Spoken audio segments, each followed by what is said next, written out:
mais na début déjà qui na biso ba faut tika kisi tout ça yo mondo sana bando banda carrière na yo na biloko to simba nzamba likolo tala on va na kita jeune monter mes apembo simba kisi te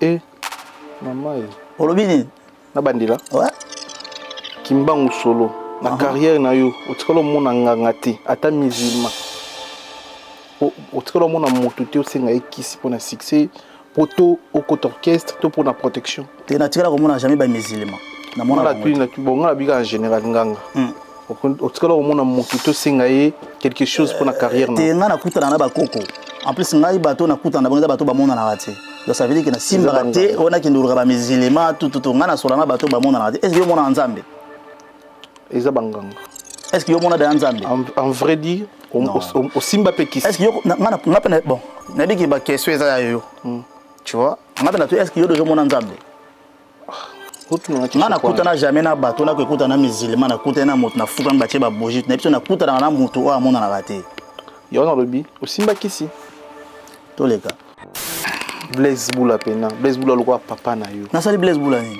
je biso pesa guitare pas soliste na yo so boyo pesa guitare mais pour nous rosa méchant bongo donc ozala yo na comprendre choqué Blaise Boula bae quoi comment rosa professionnalité mokolo lokwa Blaise Boula et so pesa guitare nzembo de ngito beta yanga na posa soliste na beta mais le kosa guitare eza le kosa guitare tinga na beta na chirimo gratana na beta na eder na beta na excellent solo na beta na batutu nga za na wela guitare te déjà na maison mère bon na zaki na bob solo petit poussin na zaki net toujours bien na zaki makaba bikori na zaki wana mais na gérer toujours donc problème les gars qui wana ezalaki te ke na boyaki mota beta na zalaki au courant te et les deux to répéta qui tout ça là qui répétition Emilia Blaise Boula batutu bazaki wana na répétition na ba guitare ko binge fiete to papa non président ouais président Blaise Boula président Emilia président Blaise Boula na PCP mbote wa via na ngai atumbola ngai tozaki wana ensemble to répéta qui na mona ki tête guitariste mo wana te ni accompagnateur ni bassiste to travail qui ne to travailler na Emilia to répéter et comme la concert faut bon l'accès logo bo répéta qui après du coup na simbi guitare wana kutu ba bisinga yo Blaise Boula aina bato simana na tikili bango nzembo ba beti na bango baleti c'est Valentin nzembo c'est Valentin so ozala ki wana omona ki ba beti nzembo c'est Valentin nzembo pesili nango ngana ki matana zo guitare na beta ba nzembo to travail ki na répétition du coup na mona moto mo zo pembeni wana on a pesé guitare déjà à 5 même pas pardon avia a simba jack na pesé guitare na o ba simba moi guitare o mo simba ate na bisie non obeti déjà oh non on a beta ngam travailler mon abi o eza poste na en plus zo nyata bisenga na nyati zo yeba place zo nyata na bise guitare oh peut trafic donc ma réponse était te so tunenga bando banda carrière na yo au bénéfice na nini là nous répondre mais so le kiss nga kiss mte beta musique c'est d'abord travail eza musala nanga d'abord eza boulot nanga nde mte sala o naza lelo mais accompagner na kiss te Osu luba siko simba kiss na tala émission osana papa mopasula oluba na émission okindaka na province mona Congo kuna okenda ko simba kiss te na bana kina ko simba kiss te pour tout a voyager aki na province aki simba kiss ça veut dire okuta na bato nazo expliquer ngana kutana na bato te bato ngana kozana na bango ba mona na raté c'est ça na ebisio faut comprendre maman l'équipage au tourner page papa na kena jamais ko simba kiss nganga nyosa Congo banganga baze belé na Congo kuna so tourner bango c'est ebisio ke mutamona ki mbangu kuna panganga na kenda te na mona bangote na biso na soya na bato ba mona la raté donc zo mona na te menga na osama makambo ah bon c'est ça bon to sauter to comprendre ba to biso ba mikolo ba comprendre bien banda ko place pour rendre biso merci beaucoup mais pourquoi olu ko yemba aussi le toza oza parmi les grands solistes en boko na biso comment ça la effort au yemba les problèmes c'est quoi aussi sa question si ça reste ça l'effort au yemba aussi longtemps yo orendo cha coup de pouce na balbum ba ndeko ba artiste belé ba jeune artiste ba vieux ba master orendo cha coup de pouce pour ni te recomposer ta des animateurs moko yo simbika solo boa kité ba ngomba boa kelio pour ni yo ka fo yemba fo boa te ngai à la base naza chanteur na banda na nzembo Et ça le gars yo le logo banda pe mutumsa ko banda cameraman ando filmer le piton ba sepe belé o yebipi a banda ki cameraman a comme journaliste ngana za déjà naza chanteur na yembaka déjà eza banje musse beta na ba Kinshasa na o yebi ala nze monanga mais na pesi kolo mouvement yemba eza banje monanga na yembaka déjà oui ba voix ngana sala la première voix deuxième voix eza banje musse yebi na kinsi na betu na guitare o comprendre que on eza ngai nze bunu letini opesa na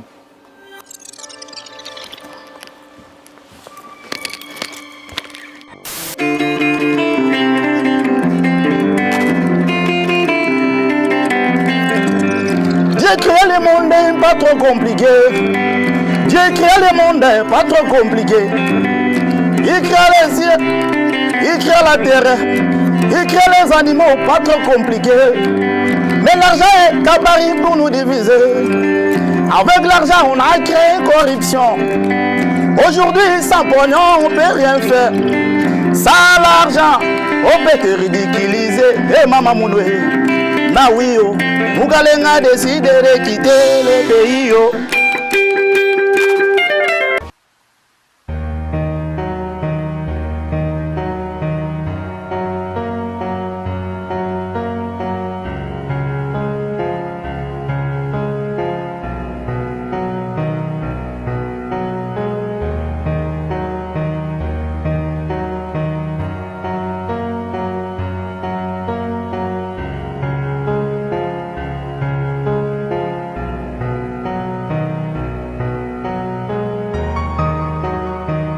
Bonjour, bonsoir, fidèles internautes, soyez le bienvenu sur Sola Vérité, émission Nabino et Labino, toujours vérité en face. Aujourd'hui, j'ai un réel plaisir de recevoir un grand soliste parmi les grands solistes à Mokanabiso, Nakumbo Kimbango Solo. C'est-à-dire, Bandeko Balenga la musique, Bamourir bonne musique, Bandou les man, restez connectés, branchés, tout mais décortiquer avec Kimbango Solo, avec nouvelle tube autour de Mokanabiso. Na YouTube na un mois déjà Phantom eza nzembo kitoko o Kimbango asali bon ngana munyo na image ba world bino pe bande kono botalite boki bobeti Kimbango taking na YouTube omona ba nzembo na ye bomona ba bilo na ye bomona nzembo asika kitoko o asali pona otombola toujours musique congolaise Kimbango solo ndeto yambe na mokolo lelo to beta to ça la promotion ya Phantom nzembo na ye Phantom pourquoi Phantom to meko soango na ye to meko yeba pe ba projet nino artiste zanango après to kota vite fait na parcours na ye loko ezamba biso biso yambi restez connectés branchés merci d'avance na bato ba partager la biso santo yeba merci d'avance merci de bato ba Rolanda biso Kimbango Solo bonsoir bonjour ndeko bonjour Megenima bonjour na bato ba Rolanda biso bonne santé. Ouais, santé kitoko quoi. Donc santé vraiment kitoko magas. Dernière clip au tu na YouTube Phantom. Yeah. Tu pourquoi Phantom? Bon Phantom au moment les bandes de la clip on a bon par rapport à scénario n'engé zaleli. Donc ça mutumo boy, il y a boulé peut-être qui c'est la solution peut-être na vie surtout na vie musicale ba boulot tout ça là surtout. Donc à kende ko qui en fait. Pour un succès, Azabasi, Azabandaku, Azabamengo, on peut dire ça. Alors suite nae, bon moi na souka la Phantom, nazagi na ba chaîne, na sali tout na kata ba chaîne na kimi na komisko koloka elongi ya Nzambe. Donc na ngola sana monde ke okota na milili okoti bikota kota mais souka nango grand prêtre Nzambe enda le kitoko. Yo mena souka nango na sali effort na kimi donc na ke témoigner donc na ke lokelonga Nzambe. Bon moni ba bandeke babimi lekolo donc l'axi que Nzamba ayambi ngai ko on peut dire ça ça la témoignage yo moko etaki artiste simbara pe ki c'est par exemple to zo pe sa message na ba jeune artiste bazo ya zo pe sa un message to tchaka ne boulot liboso en fait qui c'est goza nango mais faut de la racine pour batumso qui c'est faut la paix ah bon ouais mais yango tende mutebe ta musique on peut dire ça yango tende mutebe ta musique faut boulot d'abord liboso pour le lo bato ngo cha kisi liboso eza pena bato mususu kuna lala ka banganga akoma mosa nganga pour ka nzemu ne beta pour na 2 mois 3 mois isil nango si tu comprends bien na Phantom ozo conseiller bato basimba kisité pour la musique voilà à part musique na ba métier nyonso voilà to simba kisité tout à fait mais boulot d'abord ouais.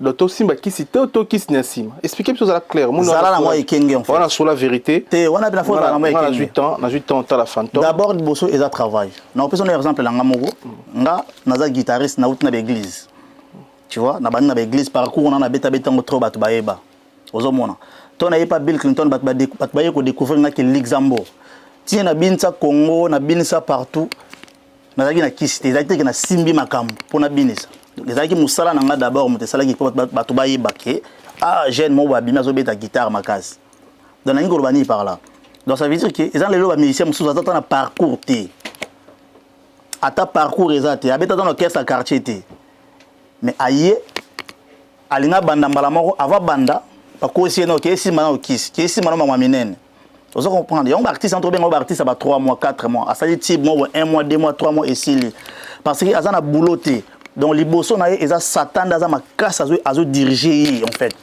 tant que ce délai ba yokana ki nanganga sili 3 mois 4 mois et sili on a artiste azo ngisima. Est-ce que dans le sens où on a vision votre la vision ça appelle la mon na fauteuil jaune monté bonnes ouais, tout à fait mon nga telle émission est belle voya yumo ça non témoignage avant tout décortiquer fantôme parce que le long on a yambi beaucoup plus tout ça la promotion fantôme après ça tout on comprendre et puis oyembi nini et puis pourquoi ça les fantômes voilà mais na début des gens qui na biso bat faut tika kisi tout ça yumo ndo ça bando banda carrière na biloko to simba nzamba likolo tala on va na kita jeune monté mes appels simba kisi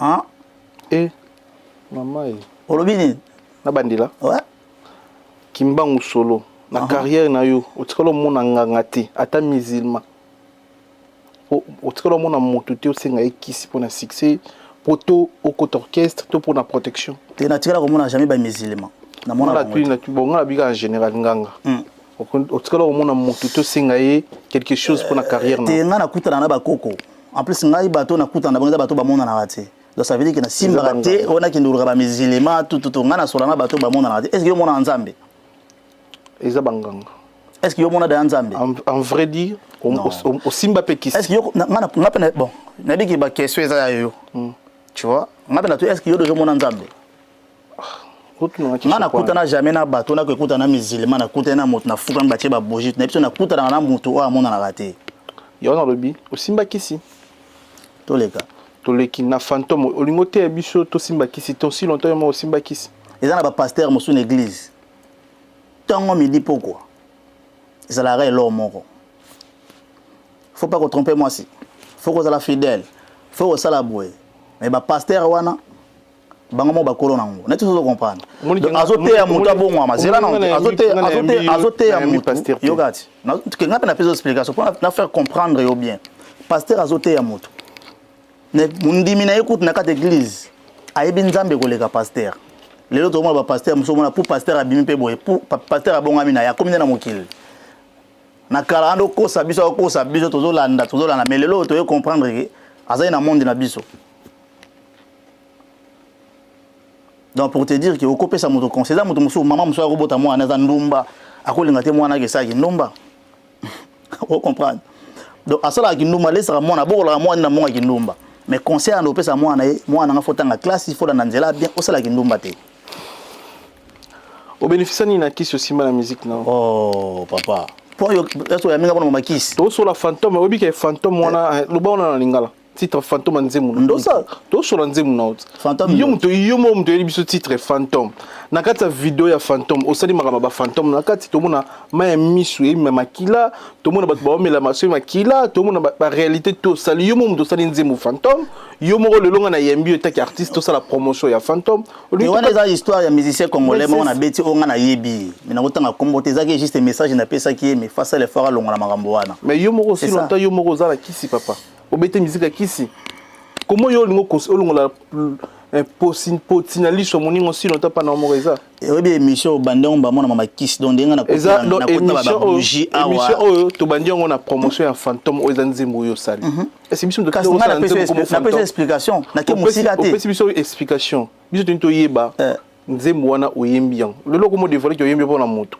mais na pesi conseil aussi longtemps yo moko faut ça clair na biso na ngapela simbara kisi mais yo simba kisi de nga na simba kisi kena tuni autre non nga bana botoma na ibata musulman te non na fuka mena moto monkili te est-ce que nga sina lobi bongo yo ondimanga te papa nga na otunu ba question yo répondre nga na posa na ndima ote toi TV besoin des années de gagner besoin ngeza oui c'est biso au gagnant nini au se retrouver ni tango mona simba kiss bona simba ngo pourquoi mais au côté na question que au gagnant nini bando bana musique ya carrière na yo ya wana to so na fantôme o ezanze mo seli biso ya bandoki to décortiquer ngoti to décortiquer on to bimi na monde wana yo bimi na monde à promotion à fantôme mais faut comprendre avant de tindika promotion faut comprendre fantôme c'est-à-dire c'est quoi fantôme na yembi fantôme est-ce que mutembi fantôme a simba ou pas si ça on to yeba alors ça va décortiquer to décortiquer nze na biso fantôme parce que ne loba banda au simba qui se retrouve au gagnant nini tango yo conseil ba simba qui cité yo qui se bénéficie na nini franchement bi que na ozanga maloba je te dis la vérité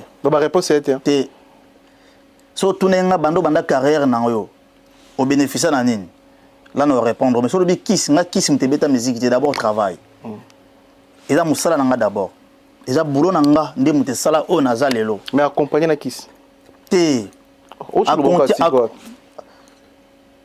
osu loba siko osimba kiss na tala émission na osana papa mupasula oloba na émission okendaka na province mona Congo kuna okenda ko simba kiss te na bana kena ko simba kiss te pour tout a voyager aki na province aki simba kiss ça veut dire okuta na bato nazo expliquer nga na kuta na bato te bato nga na kozana na bango ba mona na raté c'est ça na ebisio faut comprendre maman l'équipage au tourner page papa na kena jamais ko simba kiss nganga nyosa Congo banganga baze belé na Congo kuna so tourner bango so ebisio ke mutamona ki mbangu kuna panganga na kenda te na mona bango te na biso na soana bato ba mona na raté donc zo mona na te menga na osama makambo ah bon c'est ça bon tu sauter tu comprendre ba tu sur bazan mikolo ba comprendre bien banda ko passe pour rendre merci beaucoup fantôme eza style ni parce qu'on est à combattre ouais ça ba dance floor eza ba expliquer biso ba dance floor eza ba musique o ils ont fait ça conseil mais ils ont ambiance en fait so tali même na souga on a des guitares solo mais ba français ba utiliser ngote ba gims ba tebele ba utiliser musique o mais bazang sa kobeta guitare na souka mais ngana na style mo boy eza ngo ba dance floor ba fou ba dance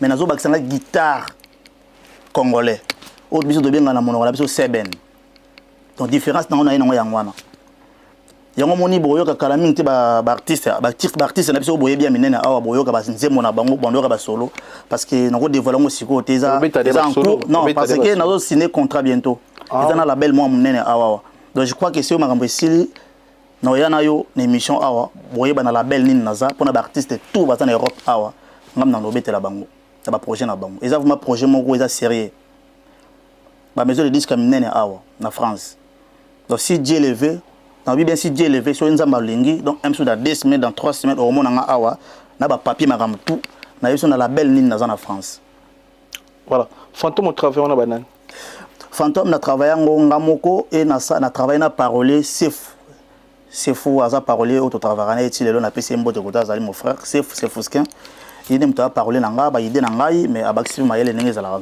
kaka mais pourquoi Oluko Yemba aussi oza parmi des grands solistes en Boko na biso comment ça la effort au Yemba le problème c'est quoi aussi sa question si ça reste osala effort oyimba aussi longtemps yo ogendocha coup de pouce na balbum ba ndeko ba artiste belé ba jeune artiste ba vieux ba master ogendocha coup de pouce pour ani te recomposer ta des animateurs moko yo simbika solo boa kité ba ngomba boa kelio pour ani yo ka fo yimba fo boa te ngai à la base naza chanteur na banda na nzembo ezala kwa yo leloko banda pe mutu musa ko banda cameraman ando filmer le piton ba sepe belé oyebipi abandaki cameraman akomi journaliste nga naza chanteur na yembaka déjà eza banze musse beta na bakinshasa na o yebi ala nze monanga mais na pesi kolo mouvement yemba mais eza banze monanga na yembaka déjà mais nga na sala première voix deuxième voix eza banze musse yebi pe na kinsi na betulu na guitare o comprendre que on eza ngai nze bono etini opesa na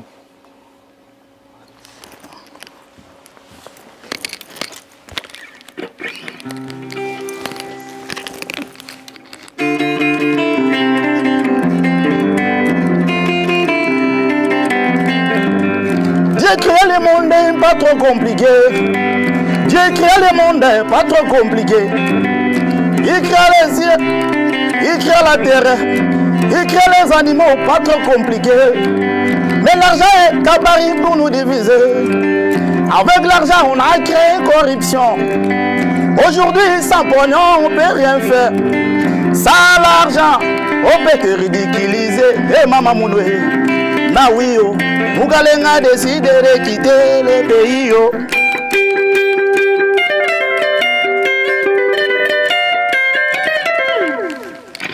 comprendre. On a Bill Clinton. Voilà.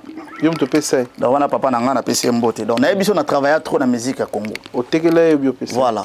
Ngana travailler na sala banzembo na tekela ete. Bon za brigade na pesa ba cri na tekela brigade ete. Cri yo pesa brigade. Moi na telema, olia bombo telema. Alingi alela.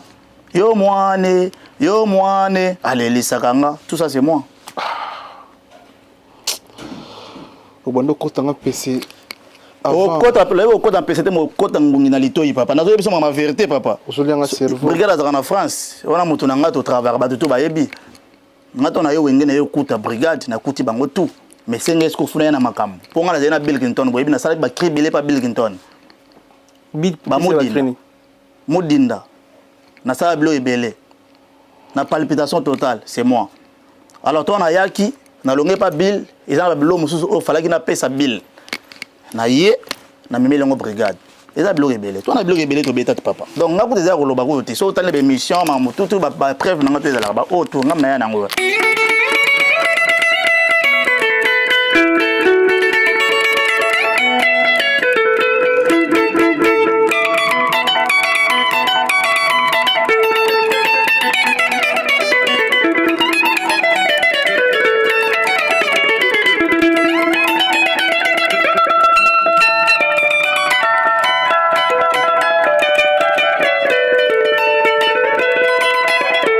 C'est de loin à toi na.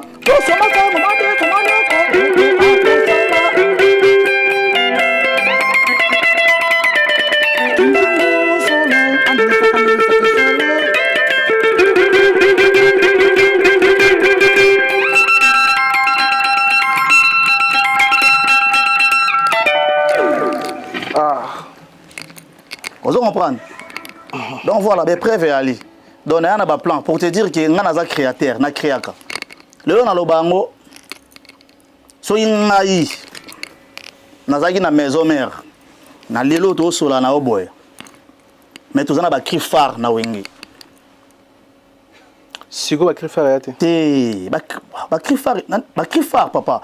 Toi tu as cri phare, il y a Bill Clinton basala. Bang bang bang bang bang yo mondele ya lobi ye moto asala dendo to yebiango eza ba cri mususu e longorati. Vous comprenez? Donc ça veut dire que battre la base, c'est ça. En fait, le problème na bino zaranine. C'est mon talobi le kambi bongo déformant on a nga polémique. Ce qu'on lobi que bisika wana cri phare et la récité que batu baza wana bazo travailler te. Bazo travailler, mais il faut cri phare e ko tikala na mitwa batu. Ozo mona ndeti to ko lo bandeti ba o. Eza ba cri phare. Tu viens de bruit.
Donc ça veut dire que si les lots, ils sont en ami qui li awa, ou to que concerne be meli ala, to kobi quelque part to betiang bat babina ba bien ba cri phare yango. Mais tout ça comprendre. Donc si les lots na wenge, maison mère okende bunya, butembu, kasai wap, so ba bete loko yo, bat ba ko telema. C'est ça qui te bien cri phare. Donc il y a cri mon boy et tikali. Tout est marrant à cri phare. Voilà. Les lots UP, on a solo farté. et to rolo le lo na ba tant tout ça na poto na bilo no sala to na solo no monter na moto to na parce que ngai banda na bandi na biso banda na bandi carrière na poto non c'est ya koyemba te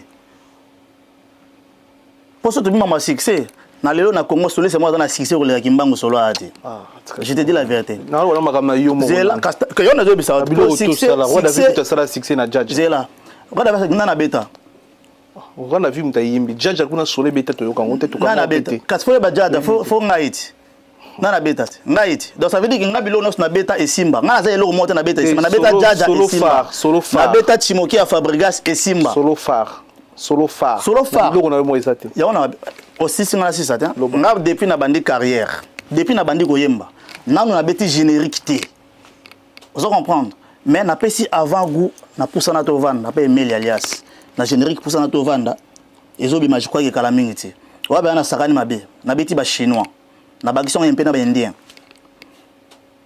na dynastie wa boya te na dynastie na kendaki té parce que ngana na poto depuis na tikala batutu ba yebi ils ont orgueil té na ndenga mabete na ndenga na mipesa ka valeur na ndenga na bete la ba étranger a na poto ngana beta ka nzemo na $100 té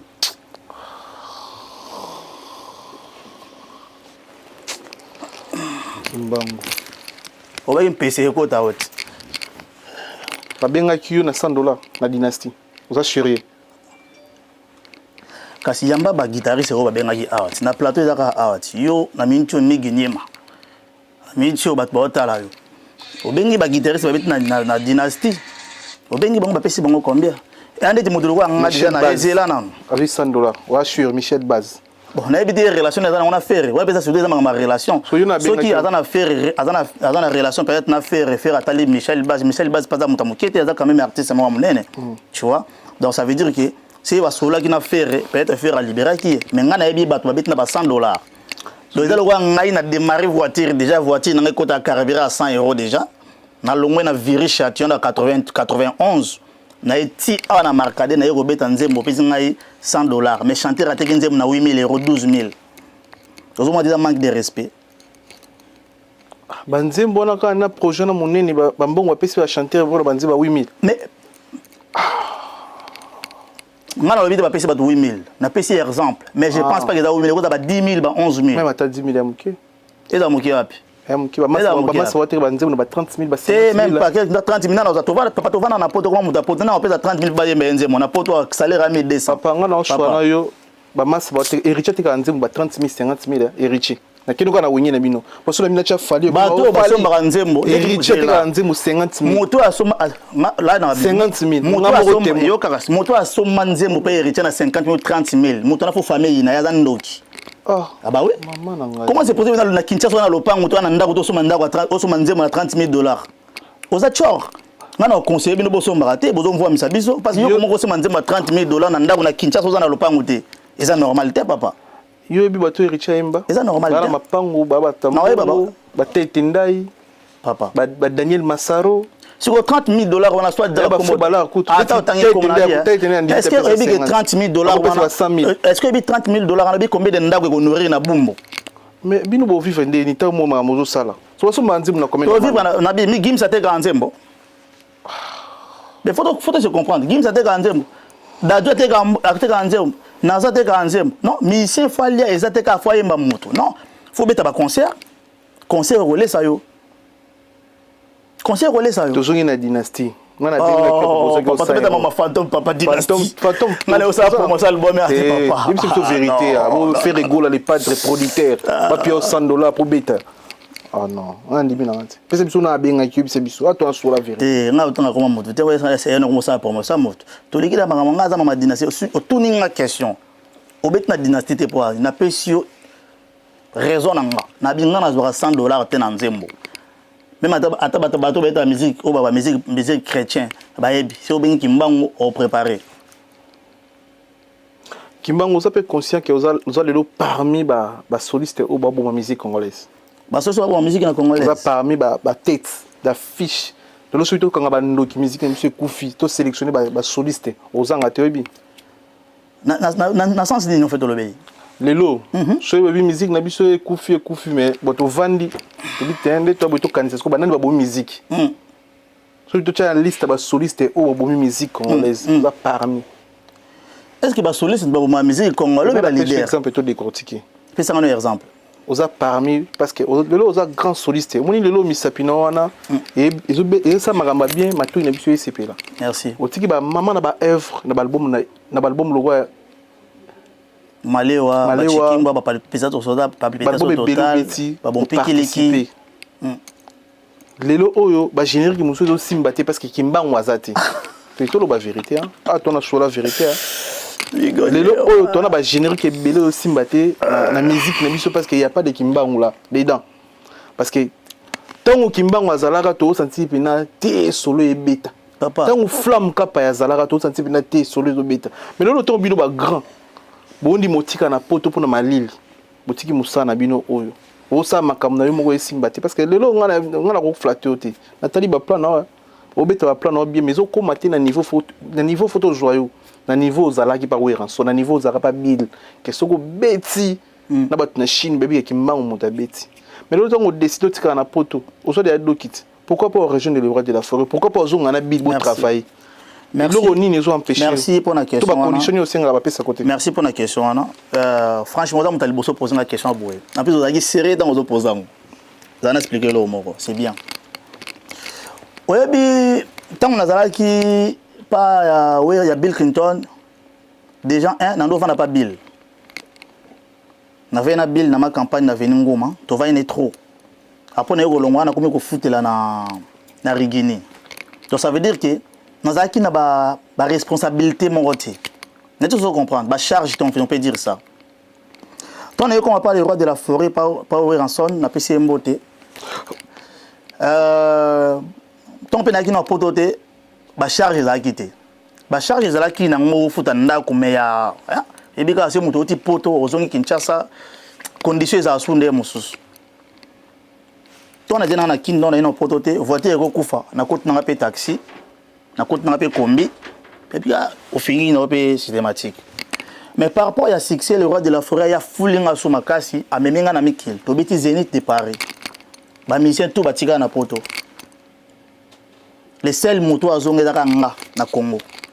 OK tine trouver la poto bébé la période musika sika tikalaki chez Vino Senta tikalaki Bob Solo tikalaki Mondongo tikalaki Sugar tikalaki atikalaki nani zus Kojaka tikalaki nazonga ngamoko koto bat bando bolé peut-être ngase na yemi kilenga na watikala mais nazonga Kinshasa mais ba condition tant na komi Kinshasa charge mati trop mon orchestre le wenge musique à maison mais les orchestres moi monene tu vois biso to bata sima boyi bien très bien déjà ba chanter tant de bimara li bana mboka to se retrouver vendre monter bon ba yembaka ba bango mbongo biso batasima so remarquer pe bo so sali vraiment remarque wana be on a ke ba guitare batasima to akima batika na poto on peut dire o ba balongwaka pourquoi condition à vivre ça bien té déjà artiste guitariste aza mutu moya matolo te chaque pour au moins na boîte biso mutu simba orchestre na obligé fona na ndaku na travailler na créer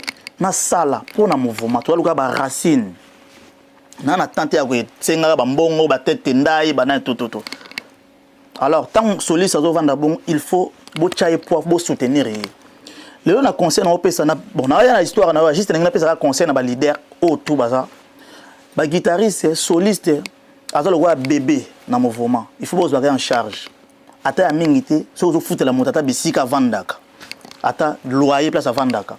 Je ne pense même pas guitariste mo atira la okima suna poto. Tu vois? N'est-ce qu'on a question na. O lobi ke na vana na poto, pour ani na kitation ki chasa te na rejoindre maison mère au Bill Clinton. Déjà, Lelo, na comme papa, j'ai 3 enfants. Nazana moi si. Nazana bana oyo na bokolaka. Nazana ndaku oyo na futaka kuti nazo compter pour na sombande. Déjà ndaku vanda na poto. Yebisanga siko. Est-ce que mbongo oto futa na poto? Na ba dépense oyo bana na biso to salaka. C'est Lelo ngai na bi nazonga Kinshasa. Na Kinshasa boye bien très bien. Salaire ezala raté. Na vivre ndeni. Est-ce que muto akomi dako gagner na pe akomo gagner peut-être na pe $300 ou azo gagner $300 okoli ngozo ngisa muto na 2000 francs ngala obité ozonga locaux comme des professionnels na mona Michel Baz à travers na Fabregas voilà c'est parce que Fabregas on appelle na travail na Fabregas donc au travail Michel Baz dans Fabregas na habité sur travail après bongo soy makambuza na kin akitaka c'est musala a sali un Michel Baz oui à travers na Fabregas c'est là à travers na Fabregas pour Fabregas a commis boyelelo au hasard moi ce qu'on a travaillé na Fabregas donc ça veut dire que c'est mon tabengana et ça on a comment c'est mon tabengana oboya te ata ercha bengai ata fali pour pas bengai ata mutu muso bengai na oya na robeta pourquoi pas na oboya te mais pourquoi vous travaillez sur la brigade brigade to travail raté mais to solo la bien to kutana na biso tunyo pona ko solo te travail to solo ma musala brigade autala ngai abenga ngate jour abenga ngana oya abenga ko disute pona ni le c'est bino za musala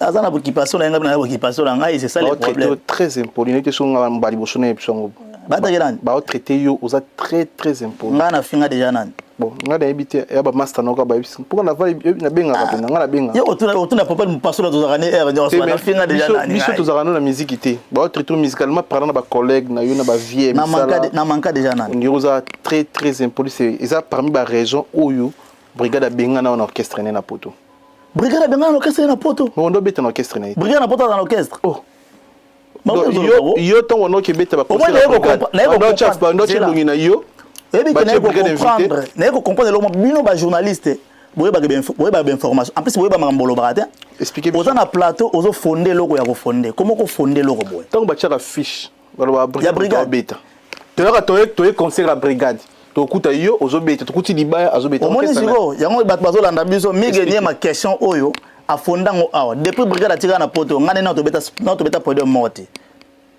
brigade ya une fois ou deux fois ya kotala Emile Alias to beta kimbango to beta na brigade na poto na yebi même pas gazana orchestre na informé ba na yebi so kenda bandule au moins ko yemu oza bien informé ngasi ko na tikala ko yeba ko te que brigade na poto azana orchestre parce que ngana yebi te comment c'est possible na beta na orchestre brigade ba soliste bino bosala ba animateur to animateur basala bino to sala naka ah ouais expliquer sur bosala na ndeni to sala naka ngana ina plan na plan na proposer na bioka mayo yoka nzela o vous comprendre tant ya baka créer ngo mokilo yeba ke muta créer ngo OK nga soliste muta sala na créer ngo ngam na sali ba break nanga alors ya ko yedenga na nini yetanga obela nga kimbango vous comprendre kimbango sala bo to donc to sala ni ya sali nga pe na sali pour moi sonaki na kriwana te mobolo il faut bêter trop et ça absolument bien mais n'ayant une question vite fait est-ce que le logo ça peut monter ma pembe c'est parce que non on a la carrière nanga azuki ça oui rançon ne loco tobil azuki c'est ne loco et logo yo mo conscience non de vandi boy et zongi que ah et logo na sala oui rançon mabe to na sala bil mabe logo na sala ezani bon ezaka ba départ déjà na sala na zokisa motema bil déjà ngai nazaki déjà un chef d'orchestre dans mouvement ngam na simbaki mouvement alors départ na ngai ezaki brisque en fait ya loka moi si olingaka mingi moi si no pena palo lingaka mingi diku boswanite bobundite loba kangi bisaka akei te fala ke na misu na yo mais akei na absence na yo kozokisa na zokisa bil yango on peut dire bon wera eza azaki na posa nanga posa na esili te posa na non on a c'est ça azaki na posa nanga soliste na ye préféré soliste na ye o azo sa makambo so benga kimbango tui amemanga partout tokenda tokenda mboke belé to tambola Afrique mobimba amemanga donc kozokisa ye ezaki na tika pe brisque en fait parce que azo ba kuwana trop et ngai nazali peut-être moto fallait na assurer makambo après nazu na tikali okimi concert c'est Valentin les gars bien concert à Saint-Valentin ouais elle est très bien elle est bien mon choqué bateau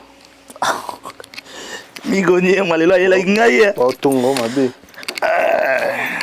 Blaise Boula pena Blaise Boula lokwa papa na yo na sali Blaise Boula nini azwi biso pesa guitare pas soliste na yo so boyo pesa guitare. Mais pour nous rose méchant bon. Donc vous allez y aller. Ah, comprendre. Choqué Blaise Boula bail quoi. Comment vous a professionnalité? Mon colo quoi Blaise Boula et so pesa guitare, nzembo de ngito beta yanga. Na posa soliste na ngabeta. Mais le coso guitare, le coso guitare. Et le coso guitare. Tu na beta na tiré mo gratana, na beta na Hébert, na beta na excellent solo, na beta na batutu. Na za na oui la guitare te. Déjà na maison mère bon moi na na bob solo petit poussin na zaki net toujours bien. Na zaki makaba bikori na zaki wana mais na gérer toujours. Donc problème les gars qui wana ezalaki te ke na boaki motabeta. Na zalaki au courant te. Et les deux tu répéta qui tout ça là qui répétition. Emilia, Blaise Boula, tout bazaki wana. La répétition na ba guitare. Ko binge fiete to papa. Non, président. Ouais. Président Blaise Boula président. Emilia, président Blaise Boula na PCP Mbote wa vient ngaya tumbola ngai. Tozaki wana ensemble. Tu répéta qui et na mona qui tête guitariste mo wana te ni accompagnateur ni bassiste. Tu travailles qui net au travail na Emilia. Tu répétais. Et comme la concert, faut pas l'accélérer pour répéter qui. Après du coup na simbi guitare. Wana kutu ba ebisa yo Blaise Boula aina batasimana. Na tikili bango nze mo ba beti na bango. Beti c'est Valentin, nze ma c'est Valentin. So vous allez que na omona ki ba beti nze ma c'est Valentin, nze mpesili nango. Ngana ki matana zo guitare na beta banze mo to travail ki na répétition.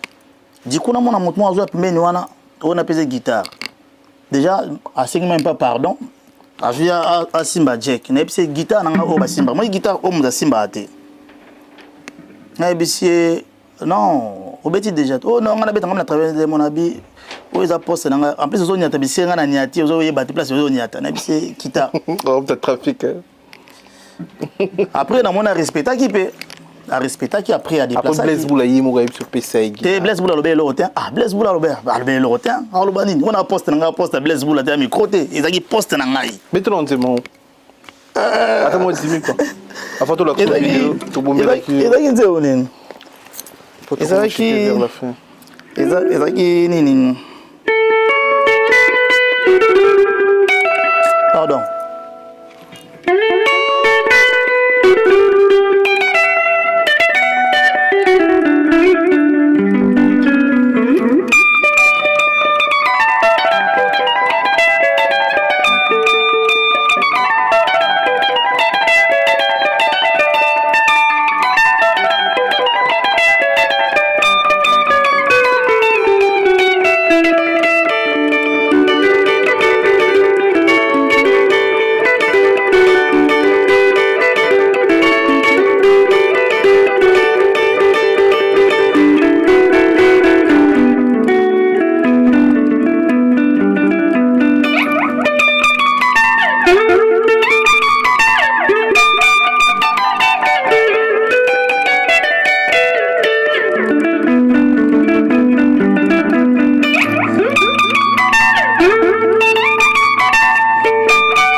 Voilà, merci et salut bien Koyo Kayo et salut plaisir Koyamba on a plateau na biso boy c'est sûr qu'on a plaisir biso chance na biso parce que toi na plateau na biso omoni ba makelele oyo so ezai na réception ba place bokendara wana ndele ba nakenda za parler na ngai c'est pas la première fois na lega chance on a des propriétés ça on a biso chance na biso yango okocha makelele ndengo lingi tona mondele moto ya gangi na biso la police ya makelele dérange des voisins donc on nous dérange pas des voisins on est chez nous so ils la réception à massa na boule mon plateau à Kinko c'est ça on s'est retrouvé quand tu la vidéo ba tu batala rapper musa na yo ba tu alinga rapper yo to tu des vidéos première vidéo c'est ngo kabula on a caméra on a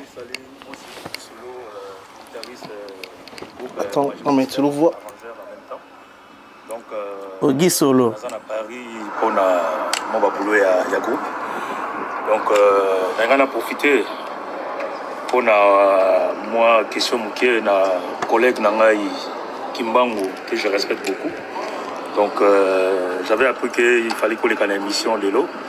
Donc, on a profité en même temps pour tout Nayo, Kimbango, exactement problème nini oyo mona mona parce que tout ça ba mis na Facebook na mona remo mo ba guerre mo na mo ba guitariste tout ça mais au juste les ala rapena nini parce que na que tout ça famille na que il fallait que tout ça toujours unis avec baninga monsieur tout ça là mais question na ngai au juste ça pourquoi toujours moi ba guerre les ala kana ba guitariste jamais na ba chanteur donc na ngai quand même on répondre à biso pona yango donc voilà. Voilà.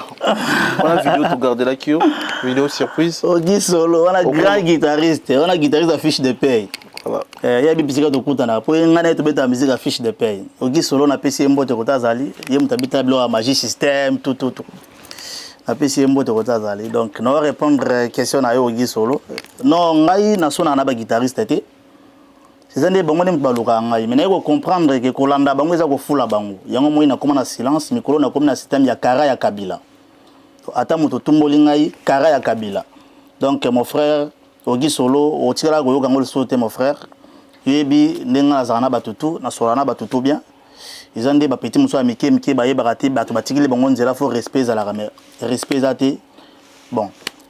Et vous avez éducation na bango bazwa na banda kuna bango, donc yango moni mikolo yo na olo bal sauter. C'est mon tatumboli ngara Kara ya Kabila. Voilà, deuxième vidéo. Légende de la musique congolaise et africaine. L'artiste musicien Antoine Christophe Abeba Kofi Olomide, élevé récemment au rang d'ambassadeur de la culture congolaise, est venu remercier l'artisan de son élévation, le président Félix Antoine Tshisekedi Tshilombo. Ce géant de la rumba congolaise est détenteur depuis quelques jours d'un passeport diplomatique, mesure déjà l'immensité de la tâche lui confiée.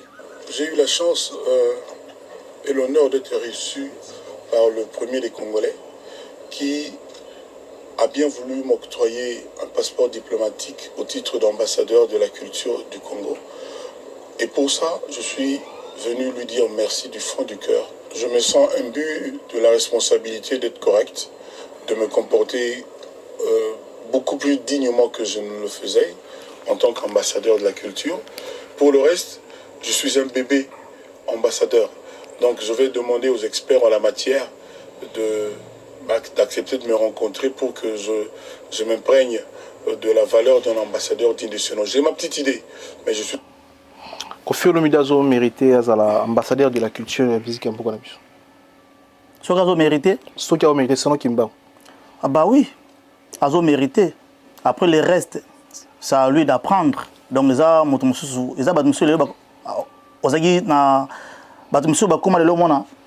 diriger peut-être le comment boy mazaki ne makaste mais ba ju ba former les aïe et puis il faut le bébé voilà n'a le bébé donc ba sunga ba soutenir je crois qu'avec lui ça va marcher mais Sankara boya oh bah Sankara maramne fo Hollanda o eza mama Sankara tin oh o eza mama président de la République ba pesi Kofi Olomide ba pesi titre ata Sankara boya o changer na le roté bilo mususu mu mutalo bo beton pe karate bino ba journaliste ne bozora bo pesa maramso valeur. Et ça, et là, monsieur Moutalo, bien on voit bien que ça n'a rien à voir avec Mambo Oyo. C'est que à l'objet Mamba Kofi ou tout na l'objet ma BT à Sankara, wana zap mutnanga, zap mutakach, zap mutabase. Mais Mambo Sousso, mon Moutalo bi, vous les questions, c'est que vous payez ça sur l'actualité de Sankara. C'est Sankara Boy Sankara Zanan. C'est président et moi on dit mais président m'tandimi Sankara m'takamba mbokate. Donc ça veut dire c'est ba PC le pays vous a payé, te ba payé payer rançon. C'est quoi ce listing moi par Kofi? Banane ba mérité. Bah mérité Isaou Ranson, le roi de la forêt. Le roi de la forêt. JBM Pierre n'a pas mérité. Et solo. Ouais. Papa Bassa m'a beleti. Voilà, c'est ça. Félix Oazio Félix Oazio n'a pas mérité. Surtout qu'il y a Moutamaïel et les sous. Ah, ils ont Maïel ou tout pour. Ah, mais Madame tout faut appeler Maïel. Parce que Kofi pas de Maïel, c'est bon. Mais yo tout n'importe. La musique bateau bazo mérité. Ah, c'est non yo.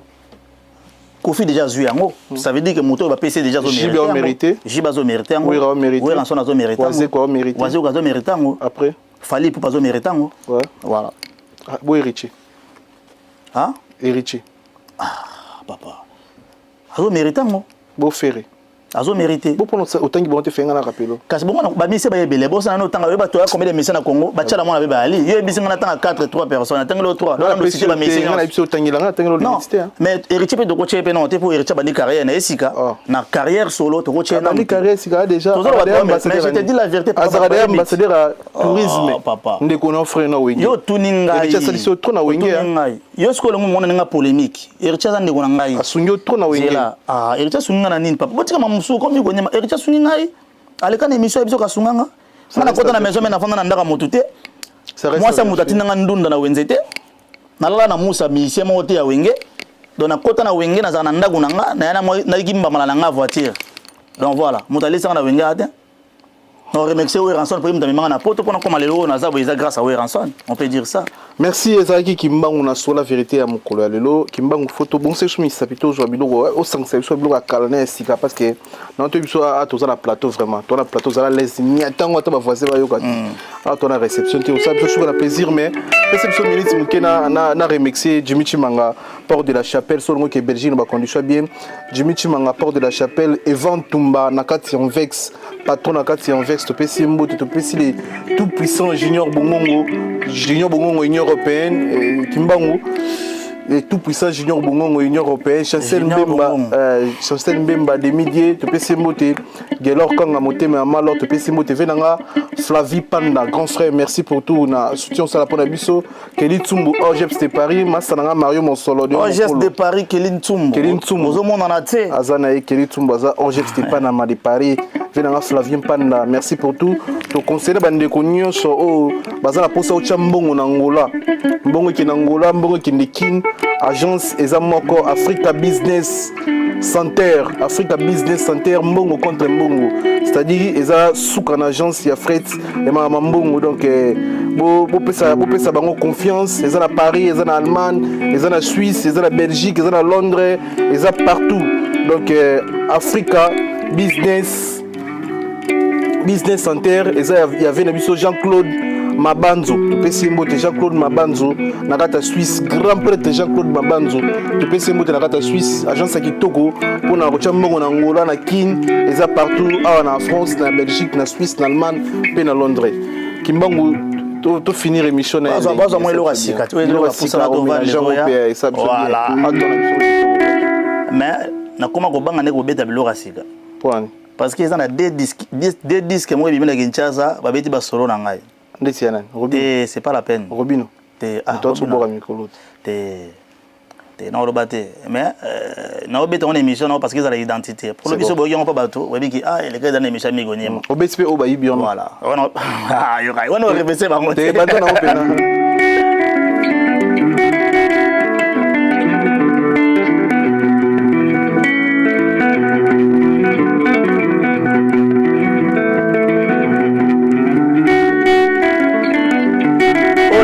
Roi David.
Bravo. Et ça, c'est souvent un plaisir.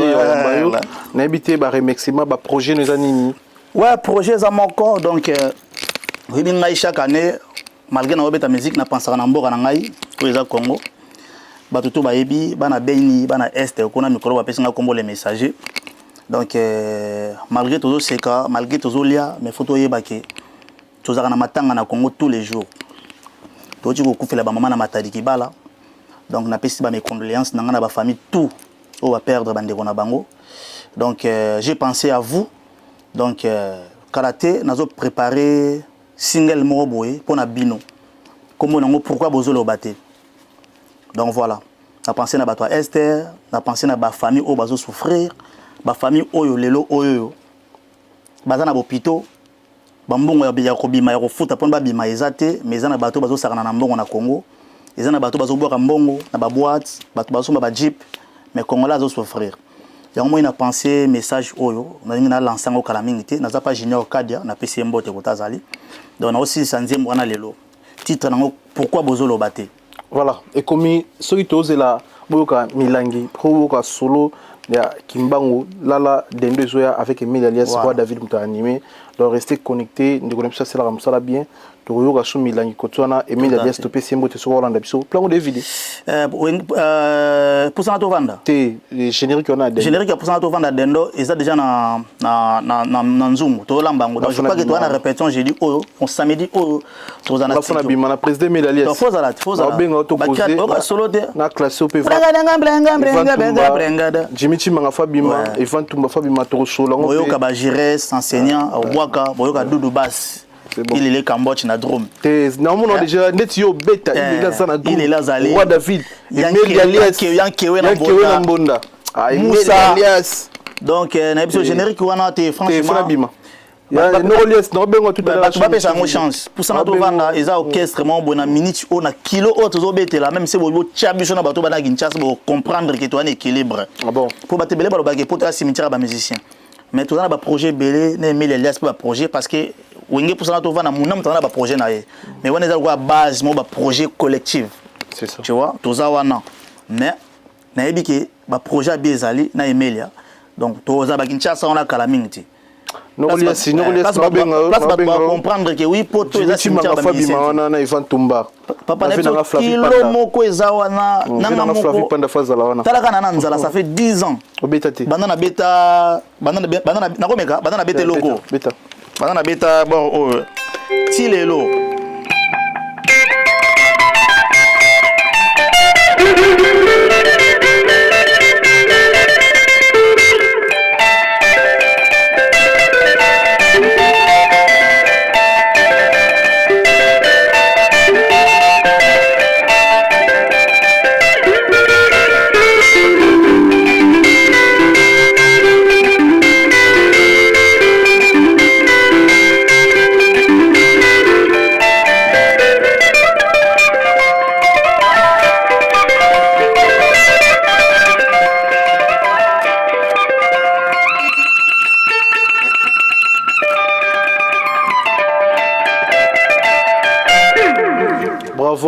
Bravo.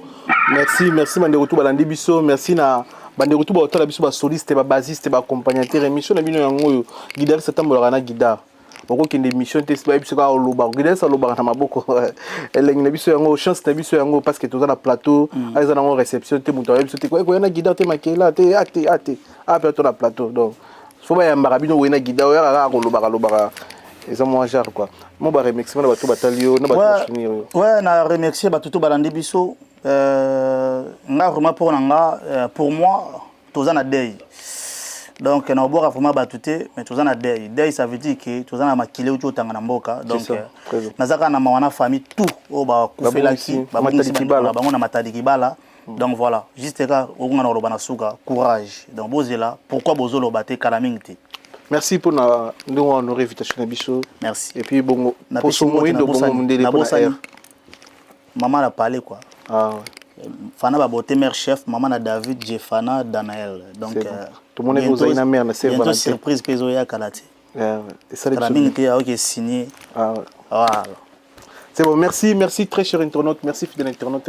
merci de vous accueillir belé au talabiso, merci de vous assister à émission, restez connectés, invitez tous les guitaristes, tout mettre la musique à Sima. À place de bino ngo to ko chama kele neto lingi ko. Ah toi na réception te ko. Na nenga mabiti. Mo gratos chéri mo grata na peso bote yaka migidi mazawa. Yaka pina complet quoi. Yaka ba flata 4 ba flame. Yaka ba yoka kila mo gros en live. Ah ma kele to na prom na ngo to na réception te to beti c'était ba massa ba ça na réception. Faut le capé c'est vraiment ton plateau. Petit nanga Bob Solo azali petit poussin. Petit na plateau boya ton na TV. Bon désolé collègue nanga. Pour aza bon la musique na âge quand même naza ya nae mais c'est un collègue en fait. Voilà, il a parlé quoi. Baroya. Bob Solo faya chez Vino Sente. Baroya. Ah place Nabino. Voilà. Ah ton réception c'est ah ton la musique sika. Talibaya. On a rendez-vous there. D'accord, excellent solo. On est ensemble. Merci d'avoir tout rendez-vous. Au revoir. Tout par la prochaine occasion. Merci. Ouais.